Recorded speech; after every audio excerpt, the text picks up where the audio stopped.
Welcome back, you lovely people. This is the new series, Dust in the Wind, by Buried in Ash on Royal Road. Links to the original down below. But first, if you have not seen Ruby, the first season at least, please check that out because you'll miss a lot of context clues. But the major and most important thing, play Fallout New Vegas. It is a great game, and you're missing out on a lot if you don't do that, because you'll miss so much character development. Or, well, not development, but, background stuff. Anyways, on to the video. You'd think that after getting shot in the head, things couldn't get worse. Of course, that's assuming you can still think while your brains are splattered across the concrete. But assume you do. Assume that after surviving what would normally be a fatal injury and probably suffering massive brain damage, that can't possibly get any worse. But then, instead of putting as much distance between you and whatever tried to empty your skull, for whatever reason, you decide it's a good idea to go after them. Adding to this, you decide to piss off an army of slavers, rob a centuries-old casino, get stuck between a nigh unstoppable preacher and a crazy tribal faction of the aforementioned slavers, become the slave of a bunch of scientists who crossbreed unrelated animals and lobotomize people. And then, as a vacation, you get to stop a few more nuclear warheads from blowing the crumbling remains of civilization to kingdom come. Can't get any worse, right? Then why don't you try running a country? It's so goddamn fun! Sorry, lost my cool for a bit there. I've had a lot on my plate. It'd be easier to skip the wine and give you guys the history lesson some other time. I guess I'll have to give you some context. There isn't a lot of that these days. I'd start by telling you my name, except I don't know it either. Remember that brain damage I mentioned before?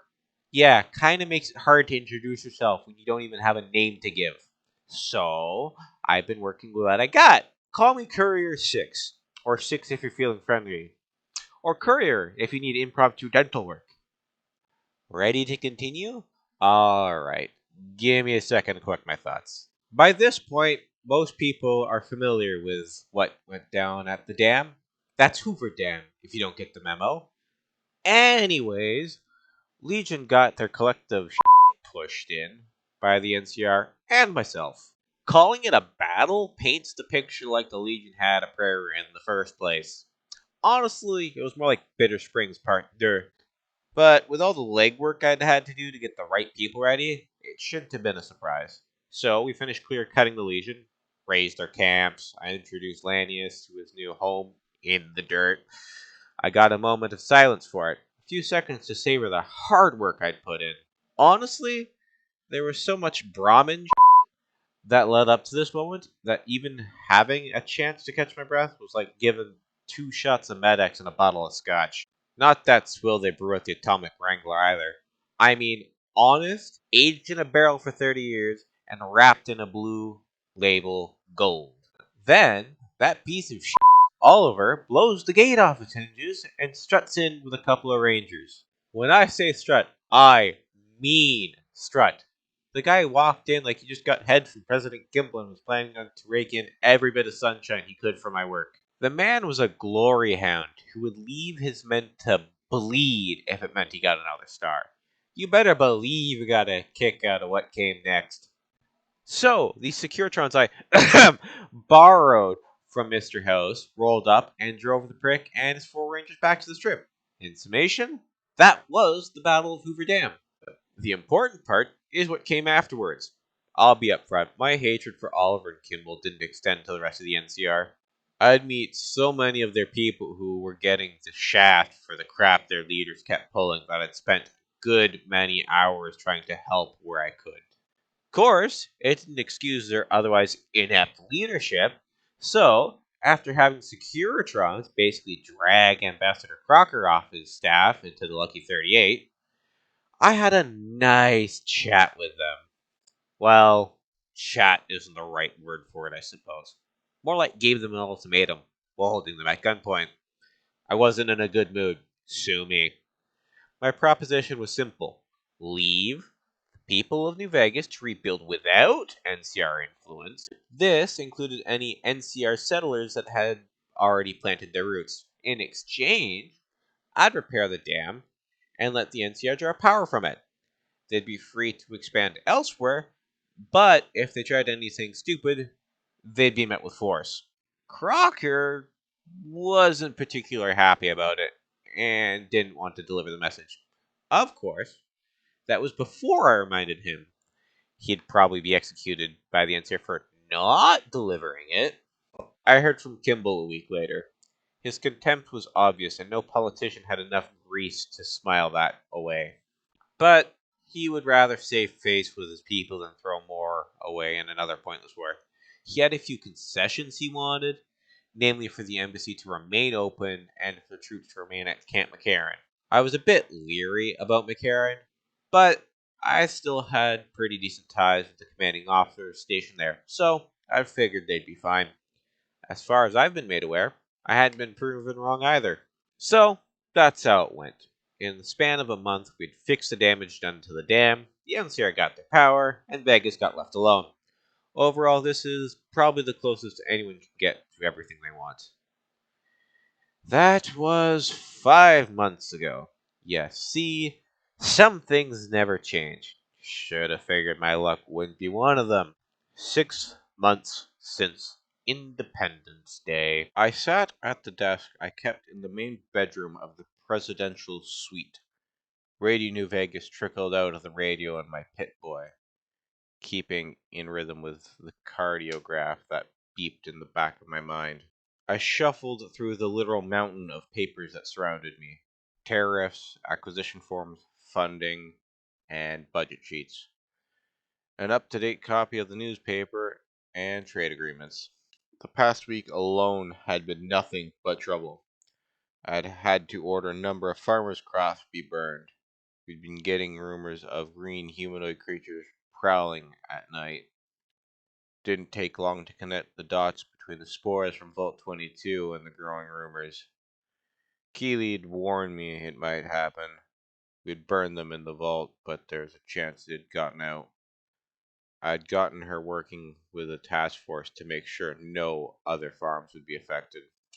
I had to compensate the farmer, which meant taking money from the Vegas treasury, i.e., the banks of the casino. None of the owners were happy. Hell, I'm sure some of them had hands in the riots. Oh, right, the riots. Not sure why, but riots had been popping out all over Freeside. Some having to do with our current relationships with the NCR, others over the taxes I'd put on liquor. In most cases, I got the Kings to handle it. They were probably the closest thing I could get to a police force without mowing the place down with Securitrons. Anyways, I'd lost track of how long I'd been at the desk for. After a while, I thought the world had turned black and white. It wasn't until the elevator dinged and I heard a scrape of a paw that I finally snapped back to reality. Rex padded out of the elevator into the bedroom, and right up to me. He looked up at me expectantly, panting, while his tongue flopped out of his mouth. I reached down and rubbed his brain case. "How's the paperwork, boss?" rasped a familiar Hispanic voice. I looked to the door and watched as Raoul walked out wearing his unaltered Petro Chico coveralls and carrying a box of scrap metal and parts. He probably paid Arcade and Veronica a visit, though I only had a few ideas why. "Boring as ever," I drawled back. "It can't be that bad," he said, placing a box on top of a trunk that sat at the foot of the master bed. "Really? So which is more important, monitoring the ppm of lead in the New Vegas water supply, or what source we should use for the reinforcements of the dam?" Uh, Trick question. I'm stuck on both until people stop dragging their feet. I rubbed my eyes and leaned back in my chair. Raoul stood next to his box of scraps, contemplating a response. Ever since the dam got taken, I'd been in and out of touch with most of my companions. The only regulars I kept up with were Boone and Raoul.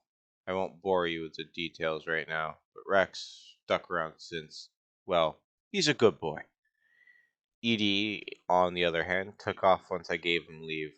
I figured it was for the best. He had enough agency and curiosity about his past to go search for it. I let Raoul take up a room in the presidential suite, give him a place better to stay than some shack until he figures out where he's going next. Well, I got nothing, boss. Sorry. It's fine. I'm just frustrated by all the nonsense. I mean, most of this isn't hard to figure out. I don't get why they've got to move so slow. Probably just cautious, boss. Don't hold it against them. I know. I finally had enough of staring at the paperwork and climbed out of the chair. Reaching into the coat I was wearing at the time, I pulled out a bottle of whiskey. The saying, "It's 5 o'clock somewhere." Personally, it could be 7 in the morning, and I could be spiking my coffee if I felt the day was gonna suck that bad. It happened about 4 times this week alone. You might want to slow down, boss, Raoul said, still sorting some things out in his box. You know, drinking makes you do stupid. I know, Raoul. Your concerns have been filed. I did know, and they were filed. On a good day, my average intellect ranged somewhere between genius and omniscient. When I drank, that dropped like a lead weight. It wasn't so bad. Most times I just had to avoid going overboard. When I didn't, I'd be lucky if I could remember how gravity works, and why objects didn't float off into space. Thankfully, it took a lot to get there. Yet you're doing it anyway. I extend my left hand and shot him the bird as I took another nip of my whiskey. He chuckled and shot me one back.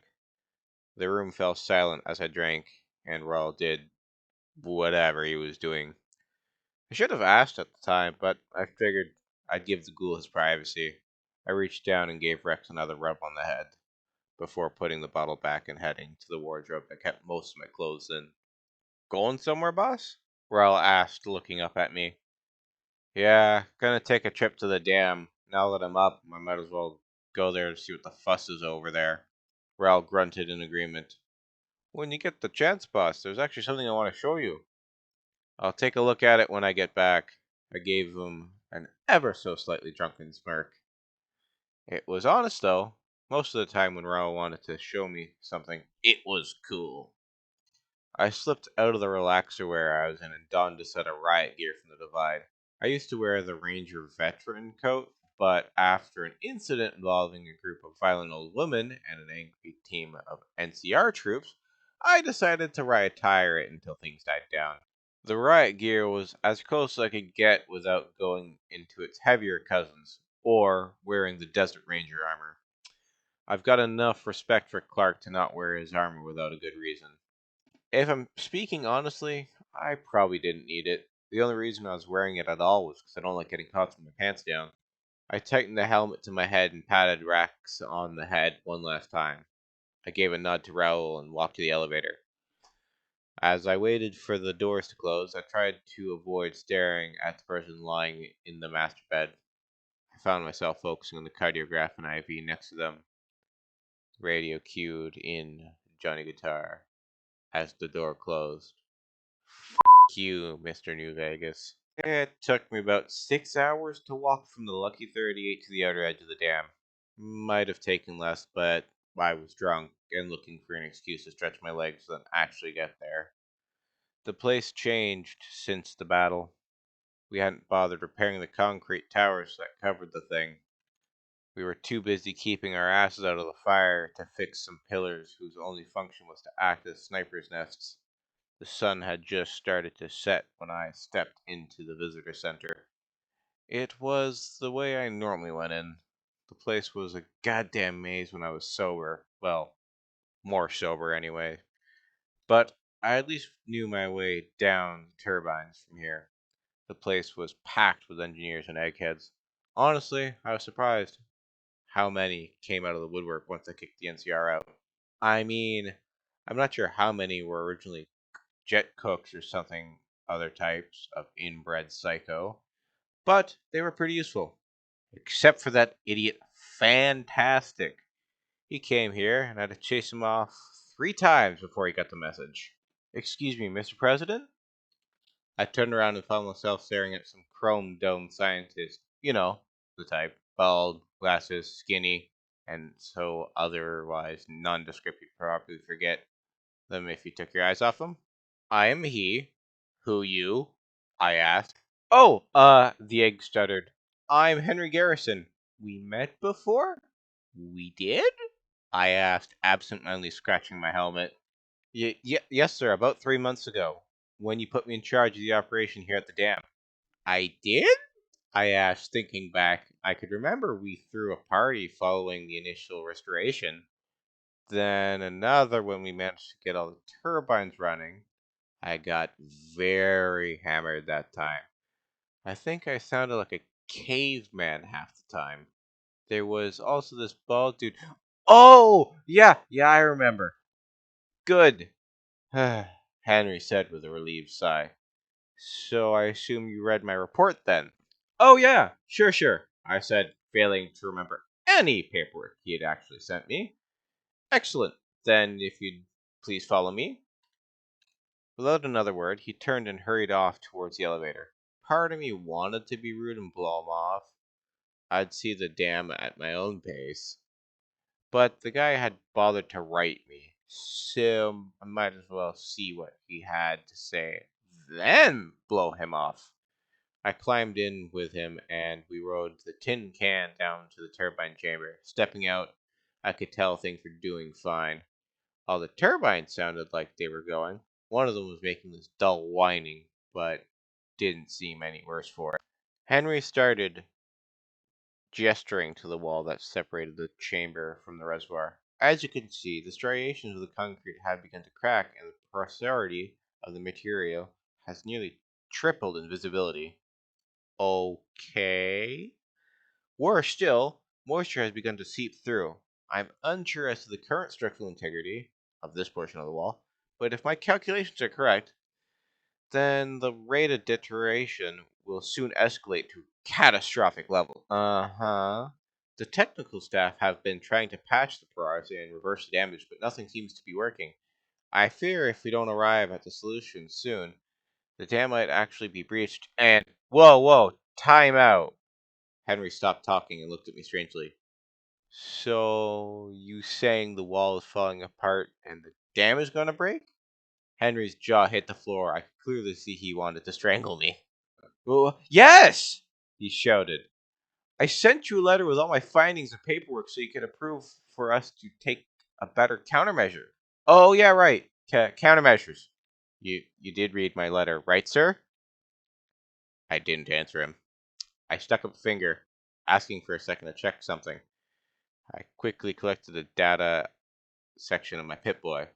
Thankfully, this chunk of all-knowing metal on my arm had lists of everything deemed important.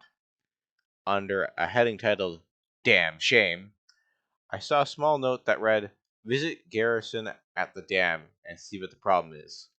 Yeah, I did, I said with renewed vigor. Why the hell didn't you tell me any sooner? I just said I did, Henry shouted. It was in the letter! Well, it can't be that immediately dangerous. I mean, you only just sent the letter to me. 3 weeks. Come again? I sent that letter to your office 3 weeks ago. As if to demonstrate that I need to get my shit in order. That's the moment the wall finally failed. The cracking concrete echoed like thunder in an otherwise tight chamber. A crack, probably no more than half an inch wide, but several meters long, raced up the wall. A spray of water traveling at thousands of psi jettisoned from the crack. Some poor schmuck who had been standing too close got blasted full force with it. I lost sight of him, but either lost an arm, leg, or split in half by the spray. It wasn't pretty. An alarm began to blare as everything went tits up. Henry stared blankly as all hell broke loose. I took one look at the water and realized I was feeling thirsty. I pulled the bottle of whiskey back out of my coat and took a swig. I offered it to Henry, and he finished half of it in a blink of an eye. Well, so things went south at the dam pretty fast. It didn't take long for the concrete around the crack to start chipping away. Everyone began scrambling to find a solution. They needed to keep the dam from bursting completely. Me? I left. Not to be an ass, obviously. Some of the blame fell on me for not taking the dam issue more seriously in the first place. But even when I was drunk, I knew most of the eggheads at the dam could do jack all to actually stop the water. That cut a man in half. In half! So, I figured regular cement wasn't going to cut it. Unfortunately, I doubted the followers had the manpower to help me. Most of them had been wiped out by the Brotherhood a few months back. Long story, so they were out. Brotherhood of Steel were out because, well, they were just assholes. I had only a few options. None of them were pleasant. But I figured I really only had one choice that stood a chance of fixing the dam. I wish they weren't just gecko crazy. I walked out of the visitor center, through the transportal ponder, one trigger pull later, and I'm in the stair room I got designated to me in the big empty. Most of the electronics greeted me warmly, except the toaster, and I gave them a quick hi before running up to the lab. When I got there, I wasn't really sure what I expected. These people? Technically brains in a jar attached to robots and computer monitors. We're all huddled together talking about something. This is madness, I tell you, Dr. O shouted. Klein, you can't be taking this seriously, can you? Silence, O, Dr. Klein shouted in return. I've had enough of your prattle. Please continue, Dr. Boris. As I was saying, Boros spoke up, if my experiments between crossbreeding the Deathclaws and Cazadors native to the Mojave prove successful, it's as simple as capturing one of the robo-scorpions and implanting its mechanisms into the hybrid. Are you certain it will work? Oh, yes. It should prove most effective against the Dr. Oh, hello, Dr. Mobius! The robotic shells all turned to face me, now realizing I was present. They quickly ceased their plotting and cautiously approached me. Now, what brings you back to us today, Mobius? Klein asked in an overly earnest tone, trying to make me forget what I just heard. I am in need of a most diabolical device, I say, trying to give off an air of malfeasance. Though it pains me to say your feeble minds may prove useful in this venture. Is that so? Dr. Dalla cooed from her spot next to Klein. Yes, I require a device capable of sealing an incursive blast of water within the order of several thousands of magnitude of psi. If you're wondering why I'm acting like a nut job, there's a reason for it.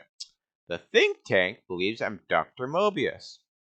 He was actually a pretty cool guy who spent most of his time trying to keep these assholes from doing things like, say, unleashing a Deathclaw Cazador hybrid cyborg into the Mojave? Unfortunately, he passed away a few months back from a mentat overdose. I buried his brain in the wasteland, figured some part of him had the right to be free after being cooped up in this place. I took over as the TT's warden afterwards. I'm mostly looking for an excuse to handle them at this point, but they're smart enough not to try anything without proper planning. Very well, Klein grunted angrily. If you would allow us a few hours to convert. I need it now, Klein. Do not test me, or I shall unleash my Robo-Scorpion army upon you. The think tank took a collective step back and exchanged looks, glad to know that I still scared them shitless without really trying. Very well, Klein continued. Please direct your attention to the Gynometron on the rear wall, and I shall show you what projects are available. The back wall lit up suddenly with a command prompt. Green text flew by, and a blur as program files were opened and displayed on the master screen. The blurred text came to a halt as the headings Projects and Program took prominence. Below it was a massive list of projects the think tank had undertaken over the years. There were a lot of them. Thankfully, Klein understood my rambling enough to begin directing us towards some of them. Behold! Klein announced. Project Gelatinous Liquefier and Utility Erector. This project, Dalla explained, was designed to break down the bonds of two substances into a liquid that, once both sides were connected, would re-solid. Next! I shouted. Dallas stopped talking and Klein opened the next viable project. Behold! Project with standard and applied lateral law. This project, when placed before an opposing force, diverts their powers off the. Next! Klein grunted and moved to another project. Behold! Project to peristral application problematic extreme. Next, damn it! I could tell Klein was rapidly losing his patience. We went through about another dozen projects and programs like this. By that point, his brain jar was practically boiling with anger. Behold, project next! Will you stop that? Klein snapped. I shot him a glare and immediately regretted that decision. I want a project that can repair some damage to a wall. Is that so hard? Well, Dalla cooed softly. There was Project Priority Alternative Treatment and Concrete Hardener. Both me and Klein stared at the robot that was once a woman in confusion. Ah, yes, now I remember, Klein said at last. The screen blurred quickly as Klein loaded the project. A large amount of indecipherable information flooded the screen. This project, Dallas spoke, was made early in Big Mountain's creation, following a sabotage attempt on Hoover Dam. A high-speed concrete and plastic compound was developed to rapidly seal the damage before the dam could collapse. I wanted to simultaneously reach out and kiss Dalla while slapping Klein, though I got the feeling Dalla would get way too much enjoyment from that. Perfect! I shouted at the top of my lungs. I will need it. Post haste! Very well, Klein growled. The file closed, and the project list remained open. Klein was either preparing the instructions for transfer or was working to tell me where I could find it. This gave me a chance to skim over the stuff the TT had done since I hadn't shown up. Most of them looked pretty stupid. Project Stump, Project Pi, Project TPPT. Okay, that one got my attention. What is Project TPPT? I asked, still trying to seem crazy. A series of ear-piercing noises was given off by Dr. 8. I normally could piece out what he said with his broken voice box, but this time it just gave me a headache. Indeed, Dr. O said. It is our greatest shame. Oh! What did you break this time, O? He broke nothing, Dalla spoke up. Truthfully, it was a failure for us as a whole. Indeed, Boros spoke now. TPPT was a project that could have turned the tide of the war. Perhaps all of history. 8 made another series of ear-bleeding noises. Hey, I just had as much of a part to play as you. Human testing was my department. Silence! I shout, everyone clamming up again. What was TPPT? It was the final stage of the teleportal ponder's development, Dalla cooed. The final leap needed to perfect the device. The ability to leap through time, Klein finally spoke up. Silence settled over the room, save for the beeping of computers and machines that kept the TT in a pseudo-state of life. I broke it up with a fit of bewildered laughter. I knew these idiots were crazy, but come on! Time travel? Really? Next, they'll tell me they built a giant robot to fight the war, too. Why do you laugh, Mobius? Klein asked. Because you expect me to believe you could create a way to travel through time? Not could, Dr. Dalla cooed softly once more. Did. I stopped laughing immediately. These jackasses were serious. I know I've been calling them crazy idiots for the past few minutes, But you've got to understand, when these people wanted to do something, they did it. Laws of physics be damned, they wouldn't do it. If they said they did it, they did it.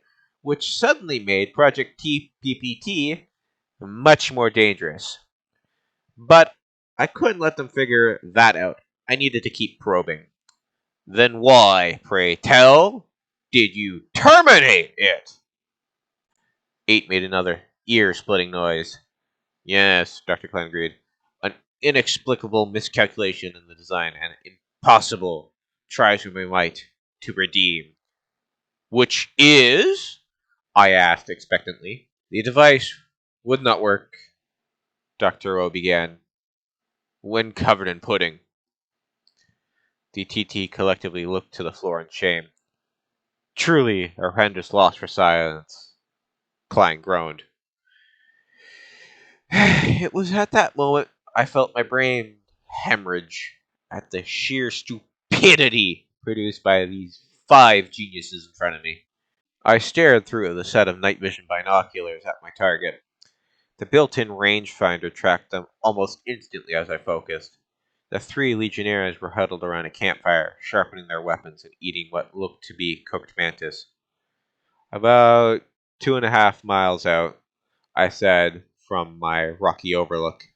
Wind speed? Boone asked from his prone position next to me. Approximately 8.5 miles an hour, give or take. Which? Which what? Give or take which? I'd say give.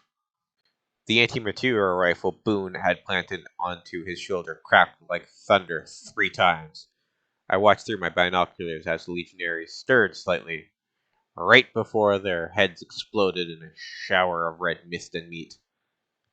Bullseye, I say, lowering the binoculars. Boone released the rifle and picked himself up from the dirt. He dusted off his baggy survival armor and fixed the beret on his head. I hopped down from my rock, flicked the light attached to the side of my helmet on, and we began to carefully descend the hill we'd been using as our overlook.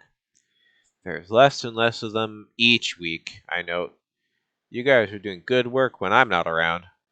Hey, we can't wait on your slow ass, otherwise we'd never get rid of them. Me and Boone met up every week or so. He'd join up with his old unit at Camp McCarran and stuck around when I allowed McCarran to stay active. He never got time off, so I'd join him when he was sent out on patrol. It's kind of like a hunting trip. I'd play spotter and we'd go after whatever was causing trouble at the time. We were still hunting the remaining legionaries, as we just demonstrated, but we would also go after whatever else was causing a problem. We'd just about taken care of the fiends. Nobody had seen the Khan since I told them to leave, and Arcade was smart enough to get his Enclave buddies to lay low after the battle. Really, the only other thing we'd hunt besides a legion at this point was whatever pesky animal was causing trouble at the time. I think it was a week or two prior to this we'd hunted a lounge of Deathclaws. Is that right? Lounge? Doesn't seem appropriate. Screw it. A ton of Deathclaws. It was a bit of a walk from the lookout to the camp we'd been spying, which was good. It gave us a chance to digest the idea of time travel. You really think those idiots could have done it? Boone asked, checking the ammo of his old hunting rifle. It was looking considerably better since his return to his unit. Almost like he bothered to maintain it now. Honestly, I'm scared to believe it, I say. But if they say they did it, I have little reason to disbelieve it. Seriously? Come on. I know they're geniuses, but I find that hard to believe. Suit yourself, I shrugged. If it's real, then it doesn't matter what either of us believe. What does it change if it is? He asked, growing a bit antsy at the prospect. Let's say it's real. What then? Then I paused, collecting my thoughts. Maybe I use it? Boone stared at me for a moment. Have you been drinking? What? Why would I be drinking? I very carefully nudged the now empty whiskey bottle deeper into my coat. You get dumb ideas when you drink, Boone said flatly. Name one. The Vault 21 incident. We don't talk about that, I snapped. Apparently, neither does Sarah, after what you did to that jukebox. Fuck you, Boone. Boone just chuckled. Seriously, though, if it is real, then imagine what we could do, I said, trying to push back the embarrassing memories that was creeping forward. We could assassinate Caesar before he'd ever met the followers. We could stop House from putting himself on ice. Hell, we could even prevent the bombs from falling if we play our cards right. Or you could go back and save Cash, Boone said matter of factly. I stopped walking and just stared at him. He soon joined me. That's what this is about, isn't it? He asked. She isn't dead, I said, my first unconsciously clenching. Well, she sure isn't walking around either, Boone countered. How long has she been like that now? I stayed silent. I didn't want to answer him. 6. I understand. I know losing someone ain't easy. No arguments there. But seriously? Time travel from those hats? What's wrong with that? Alright. Assume it's true. Assume you can actually travel back to the past. I already am. So, you save Cass. Now the NCR knows that time travel is possible. Assume they find a way to get access to it. I don't like where this is going. You shouldn't, because it would mean they'd go back and finish the job Benny started at any time, however they wanted. I let that sink in. I'd been considering the possible things that could go wrong. I'm not sure why I hadn't considered that one of them. Boone sighed and rubbed his eyes. I get why you're considering it. Not a day goes by where I don't think about Carla. But what it could have been like if he trailed off. I knew it wasn't an easy thing for him to talk about. But I don't think you can change the past. Boone reached out and put a hand on my shoulder. Do yourself a favor. Forget you saw the whole thing. Chasing something like that is only going to open a box of trouble. I looked at him in the eye through the visor of my helmet. I knew where he stood on the idea. I valued his input greatly. I shook my head in understanding. Now, come on. We gotta make sure there aren't any more dogs sniffing around the camp. Don't want to miss them. He released my shoulder and continued off towards the camp. I waited for a moment and followed him. That's one down, 4 opinions left to get. I really shouldn't have expected Lily to provide any valuable impact. Her therapy for her schizophrenia had been improving her condition tremendously. Unfortunately, she's not quite coherent enough to actually give me an answer I can understand. Half the time she's yelling at Leo, and the other half she's trying to tend to her chores and keep some sense of normalcy. If she was more stable, I'd probably ask her again, but I think it's best I let her mend. Arcade and Veronica were divided. Veronica was in the mindset that the Brotherhood had taught her. It was a bad idea messing with something as dangerous as time travel. Arcade thought it was something that had merit experimenting. You can't judge something until you've actually tested it. I couldn't get much better than that from them. They were in the middle of packing to travel. The followers' branch was in the process of mending itself after the Brotherhood attacked them when Veronica defected. Arcade and Veronica were going to California to recruit members to rebuild. I wish them both the best of luck with the Border Patrol. There only left one important opinion left to collect. I walked into the Lucky 38 and headed to the elevator. Back when I first arrived, when House was in charge, there'd been a basement level that was off limits. I'd help Raoul turn that place into a workshop. Not sure what he did in there half the time. That wasn't my concern. What he did in his free time was between him and the wall. The place was lined wall to wall with work tables, benches, tool cabinets, gas canisters, scrap, and just about every other odd and end you could find. There was also some large objects stashed under a makeshift tarp. I found him hunching over a drawing table, looking over some schematics. He apparently hadn't been expecting me because he almost let out of his rotting skin when he saw me. Dios, maldito, mio! Don't sneak up on me, boss. It's not good for my heart. Whoops, sorry. I took my helmet and gas mask off. Didn't mean to scare you. It's fine, he said, rubbing his chest. I heard about what happened at the dam. Everything good, boss? Yeah, got something from the think tank and sealed it up like nothing was wrong. Good! Was worried for a bit there. Yeah, same. But I have a question for you. What about? Well, it's more of a hypothetical thing. Again, what about? Let's say you had the power to change the past, but doing so would have grave consequences. What would you? Yes, Raoul answered, returning to his work. If I could turn back time and save Rafaela, my family, Claudia, and even half the people I wish I could have, I'd do it in a heartbeat. Well, that was easy, and ultimately leaves me where I started. Boss, if you're actually saying you can do what you're proposing, which wouldn't surprise me by this point, I think the only person who should have the final say is you. I know what I'd do. Doesn't mean it's right, just how it is. Raoul returned to sketching on his plans, and I went back to where I came from. This time I rode the elevator back to the presidential suite. The door opened, and Rex was there waiting for me, lying just outside the door.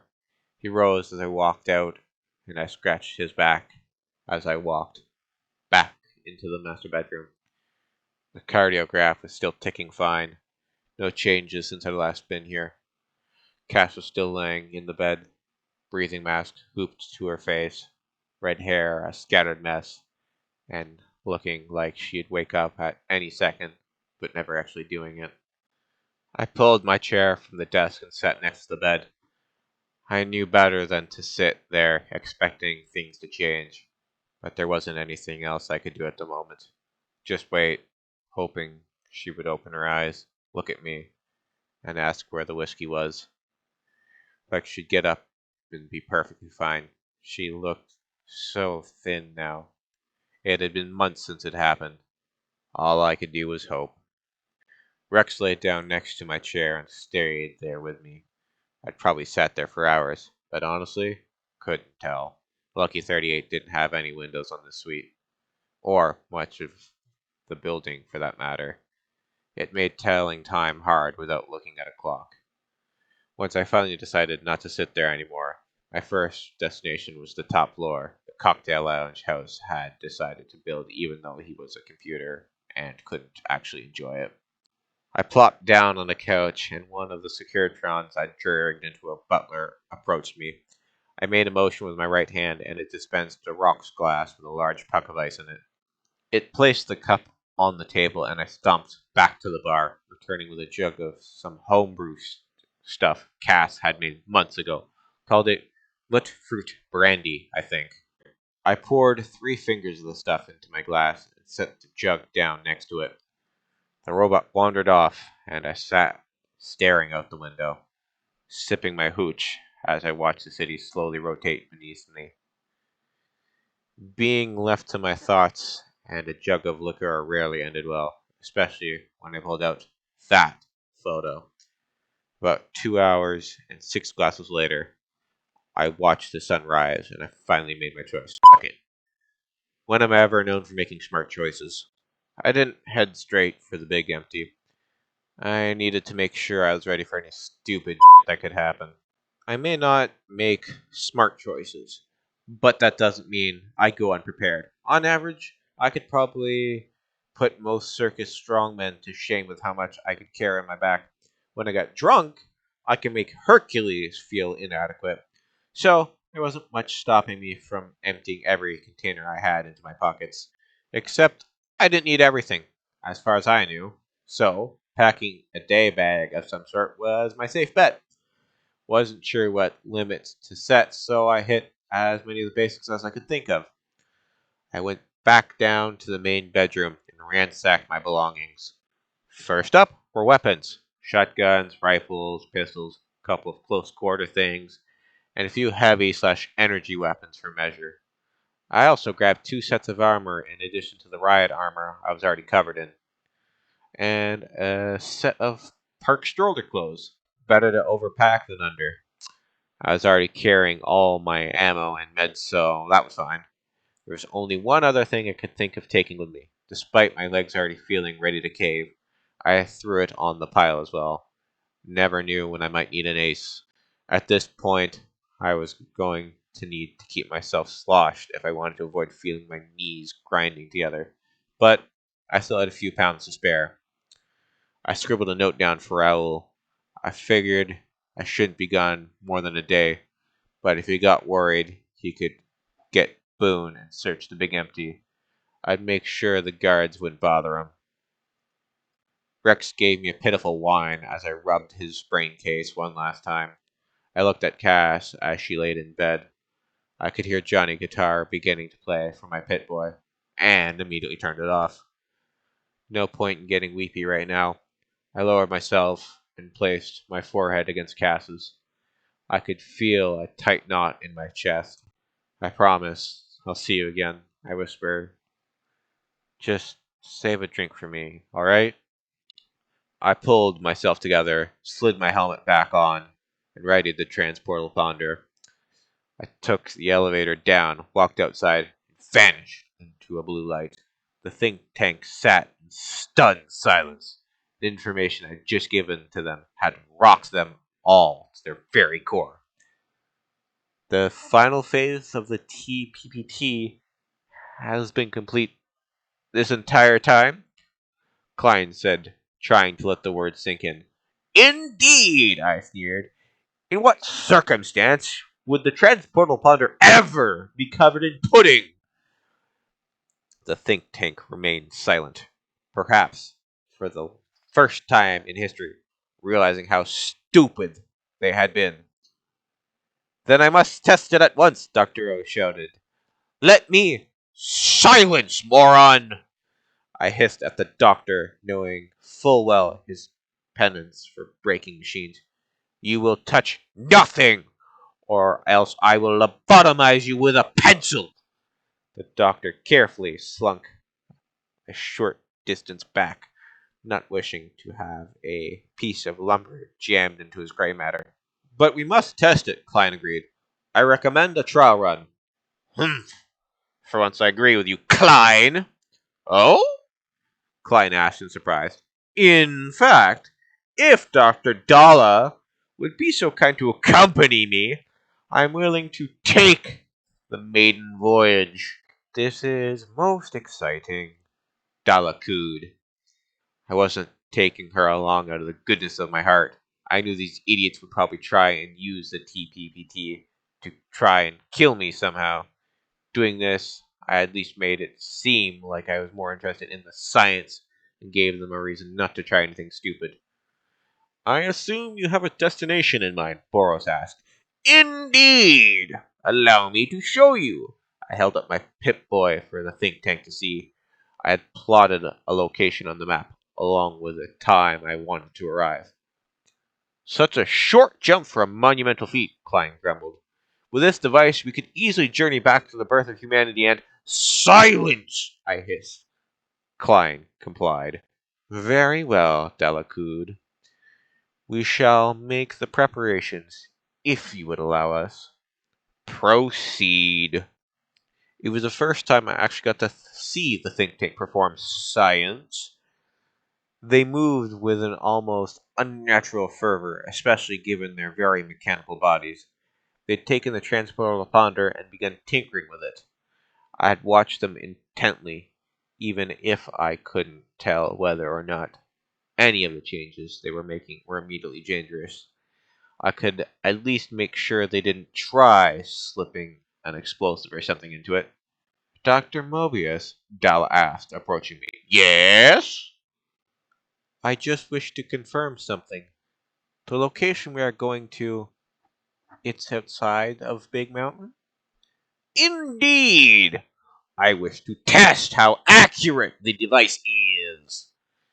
Then, do you believe— Dallas' voice got a small hitch in it, sounding more sultry and professional. There will be time for experimentation? I suddenly felt very uncomfortable with where this conversation was going. Without a doubt, I managed to choke out. Dr. Dalla made a small squealing noise I can only describe as ecstatic. I'll get my toolkit. She turned and wheeled away. Even in my very drunk state, I could tell letting her experiment was perhaps the worst mistake I could make. As soon as we were in the past, I was going to shoot her for the safety and love of all things that weren't bright enough to do it. I will shoot her. Dalla was gone less than a minute, but by the time she'd returned, they'd finished their work with the transportable ponder. I held the device at arm's length, kinda like they'd just give me a grenade without a pin. All you must do, Dr. Klein spoke, is pull the trigger. I will have no doubt you will inform us upon your success. Correct! I announced, trilling the R. Dalla lashed an appendage to my shoulder. With an uncertain breath, I pulled the trigger. The little gun began to hum loudly and glow. Wait, Dr. O spoke slowly. Did we account for the multiverse theory? What? That was as far as I got. Dalla and I were dragged into the blue light. I'm not sure what I was expecting time to look like. For some reason, a long, winding blue tunnel wasn't it. But here me and Dalla were, binging around inside of it like a pair of stuck pinballs. Her grip was good, though. She didn't let go for an instant, regardless of how hard we shook. I had no clue how long we were supposed to be inside of the tube, but we just continued to sail through the continuum, slowly learning to balance against the flow. For a moment, I heard Dr. Dalla giggling with glee. Then I slammed face first into a blue wooden box. Despite Dalla's death grip, her claw was wrenched free of my shoulder, and she continued onward while the blue box dragged me back in the opposite direction. The thing treated me like a bumper as it careened against the continuum. I say, Rose, I heard a muffled voice through the woodbox. I think we just hit a cowboy. A door on an opposing face of the box opened. A pale, lanky-looking man with combed chestnut hair and a pair of glasses poked his head out of the box. He looked around before noticing me plastered to the box. Oh, hello there, he said with a smile. I went to wave and was immediately wrenched free from the box, flying back in the direction I had originally been heading. Only now I was smashing even more violently against the walls of the tunnel. They stretched like fabric, each hit dragging it further and further out, until finally it couldn't take another hit and tore itself to shred on impact. I was ripped from the tunnel and fell. The space I was in was one of darkness, yet there was light. There was unending jagged spikes conjoined by smooth planes. Everything reflected light, and yet returned nothing. It was infinite, and yet I felt as though it could collapse inward at a moment's notice. Everything hurt, and yet nothing did. I wanted to scream, but I had no mouth. There were flames that stole warm and rains that dissolved flesh. I felt my insides turn outward, my bones turn to gelatin. I was in hell. My eyes snapped open to see a starry sky above me. I didn't give myself a chance to register it. I was too busy rolling over and struggling to get my gas mask off before emptying my stomach onto the ground. One thing was for sure, I wasn't drunk anymore. Even if I had been, I was getting rid of the sores pretty quickly. My body was aching like crazy, and my head felt like I just finished smacking against concrete for 5 hours. The last of the bile passed my lips, and I spat just to make sure it was gone. I took several deep breaths before putting the mask back on and settling on a knee.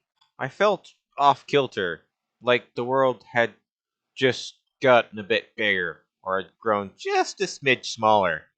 The ground around me was gravel. Looking around me, I came to realize I was on a rooftop. From the looks of it, I was in some part of Freeside. Not sure where, though. Everything here looked too put together. I took a few deep breaths and settled my nerves. My mind was already trying to bury the crap I'd just seen for future nightmares. I looked around. One thing was for certain. I wasn't in the big empty anymore. Did that mean it worked? Did I make it to the past? If I did, then the possibility that I overshot my target was looking more and more likely. The little I could see of the surrounding buildings looked too not destroyed? What about Thala? She'd gone way further ahead of me. Was it all a dream?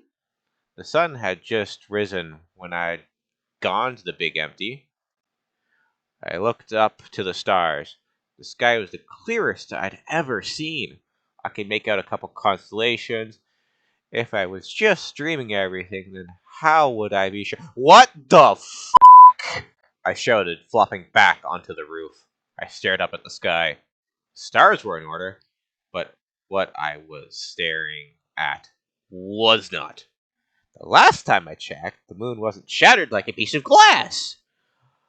I just stared at it for a moment, trying to piece just what the hell was going on in my bullet-riddled skull. Yep, definitely dreaming. I pulled a small switchblade out of my pocket, clicked the blade out. Gonna wake up now. I jammed the small into my outer thigh. It sank about a quarter of the way in before I stopped. Yep, that definitely hurt. That was definitely blood. And I definitely wasn't dreaming. It was then that I noticed the transportal ponder lying on the ground close by. Okay, not dreaming, I said, folding the switchblade back and trying not to lose my I grabbed the TPTT and looked at it. Not dreaming. No clue what's going on. Just fan-fucking-tastic. The all too familiar sound of gunfire finally made its way to my ear. It was then that I finally noticed that there was a fair bit of noise other than gunfire, and it was coming from the ground, not too far from me. Instinctively, I slid the switchblade into one sleeve and the TTP into the other. I rose from the ground and cautiously approached the edge of the roof I had heard the sound coming from. Before I could reach it, the noise stopped, and a gloved hand reached over the edge. It was attached to a sharp-dressed man. He looked to be about my height, which was surprising, since I'm a bit on the tall side. He had a mop of orange hair, a white suit, weird-looking cane, and... was that a bowler hat? Who the f*** wears a bowler hat? He climbed onto the roof and ran forward a bit before noticing I was standing there. He'd been too busy looking back to notice I was there. He looked surprised, intimidated even. Good to know even when I don't mean it, I can scare the shit out of people. Hi? I gave a small wave. The guy looked at me like I was an idiot. Then he smirked and ran at me. From the looks of it, he wasn't planning to fight me, so I stepped out of his way. He ran right past me. Not sure where he was planning to go since the roof was a dead end and he didn't look the jumping type. Then I heard the sound of a rifle and saw a red and black blur launch onto the roof where he'd just come from. The blur landed, and I swear to Mr. House, there was this tiny girl standing there, dressed in some sort of gothic dress skirt thing and holding a scythe I'd expect someone like Lanius to use. Hey, yeah! She shouted as she noticed me too. Great, I even scare children. Hello, I say, giving her a small wave as well. Persistent, I hear the guy behind me grumble. I hear a high-pitched whine come from my back and can make out the sound of a footstep as the guy suddenly rushes from behind me. He slips his cane past my arm and presses it against my neck. My guess was this jackass was trying to appear threatening. All he did was make my list real quick. A blast of air hit us as something rose up behind me. That whining had escalated into a roar as something hovered in the sky behind me. It's been swell, Red, the man spoke. His breath stank like a cheap cigar. This is where we've got to part it, though. He was starting to step back towards the thing I couldn't see. Yeah, screw this. I snapped my head back and hit him in the nose. I didn't hear him scream or feel his nose break, but he still let go at a surprise. I broke free and turned on him. Sliding the switchblade out of my sleeve, I extended the blade and jammed it into his chest in one fluid motion before kicking him backwards. I backpedaled until I was standing just in front of the girl with the scythe. Normally, when I did that to someone, they'd be spitting blood and coughing. This guy just stumbled a bit before finding his balance. He glared at me and bared his teeth. I checked the switchblade I was holding and saw the thing was snapped in half. I'd had my eyes off the guy for a second. When I turned back, he'd leapt onto the thing I'd been hearing. So, I guess my assessment about him not being a jumper was wrong, but that wasn't important. The thing he'd landed on looked like a bastard child of a vertibird and a speedboat. In the place of propellers, it had what sounded like turbines keeping it in the air. End of the line! He shouted over the whine of the engines. He produced something from a pocket and tossed it. I assumed it was a grenade and instantly shot into vats to blow it up in his face. But then I remembered I didn't have a gun equipped. It wasn't a grenade either. It was a large red crystal. The heck was this guy chucking gemstones around for? It landed on the ground in front of us with a soft clink.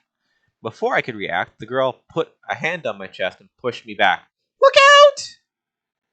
The guy pointed his cane, and a laser shot from the end of it. A laser hit the stone, and an explosion erupted in front of me. But the flames never got to me. In front of me now stood two objects that hadn't been there seconds ago. One being a giant purple mandala floating in the air. The other being a woman dressed up in an outfit I'd seen once or twice around Gomorrah. I think she was supposed to be a teacher? But she had this weird purple cape and was pretty fine, if I do say so. She was also wearing glasses and holding a riding corp? Maybe Gomorrah was nearby after all.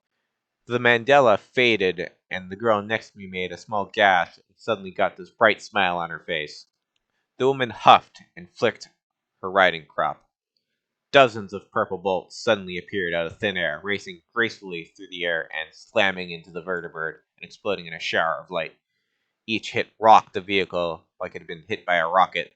Mr. Bowler Hat stumbled around in the open bay door for a second before running into the cockpit. Someone else walked back as the vehicle began to pull away. The woman glowed and unleashed another bolt. This one flew into the sky above the vertibird and instantly planted storm clouds above it. What the hell? I mumbled to myself, watching in a combination of awe and fear as a torrent of glowing icy spikes pelted the vertibird. Several of them even pierced the hull and engines. I could just barely make out the person who was standing in the bay door now. They looked like a woman, but I couldn't really be sure. I could only see a set of really slender legs. Could have been a guy for all I know. They were definitely wearing a Turovian cocktail dress for someone who's riding in a vertibird. That's for sure.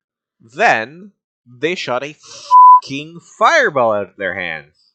Teacher lady put up another one of those purple shields, but I watched the splash damage liquefy some of the loose gravel on the roof. Then there was a screaming noise as a flaming circle appeared and the ground exploded beneath the teacher. She had jumped back mere moments before it could get her. I watched the debris get coated in a violet light and pull together, forming a long, crude spike. The spike whizzed through the air, and the person at the bay door launched a small series of fireballs at the spike. It crumbled before reforming into a single mass and ramming against the vehicle. The pilot just barely turned to deflect it. The mass split, forming three small wisps that began to circle the craft, looking for a place to strike. In a moment of blinding heat and light, they were vaporized. I watched the ash scatter as the craft began to peel away from its aggressor. I heard a mechanical whirring and the compressing of piston sounds beside me. The massive scythe that the girl had been carrying? It was now an equally ridiculous looking rifle. It was loud, had a muzzle flash that would make Boone jealous, and it looked like it weighed a ton. Yet, she held it like it weighed nothing. I could see the bullets colliding with something on the ship. What? I do not know. From the looks of it, the person who was lighting shit on fire was now playing catch with what sounded like 12.7mm rounds, or 50 cal if you're into that. Another shrieking noise sounded beneath us. This time, there was 5 of the circles in a group. Fucking hell! I shouted, grabbing the girl by this ridiculous red hood she was wearing. I yanked her forward as the ground exploded behind us. The teacher did a front flip and landed beside us. The vertibird took its chance. The door slid shut, the engines rotated, and it took off quickly into the night, leaving us on a partially destroyed roof. Oh, this. I thought to myself.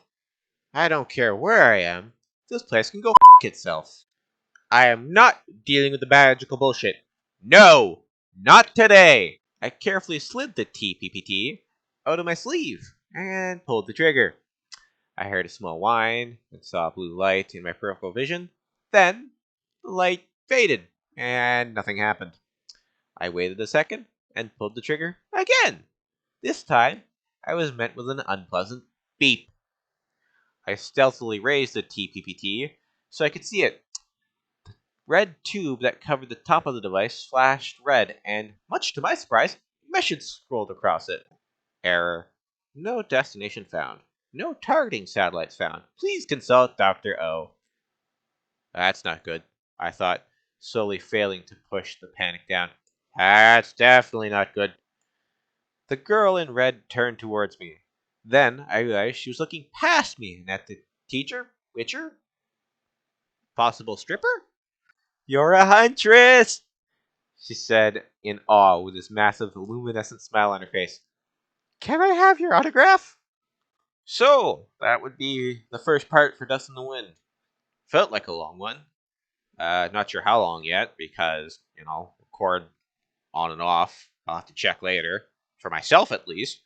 But I enjoyed reading it, and I hope you did enjoy listening to it.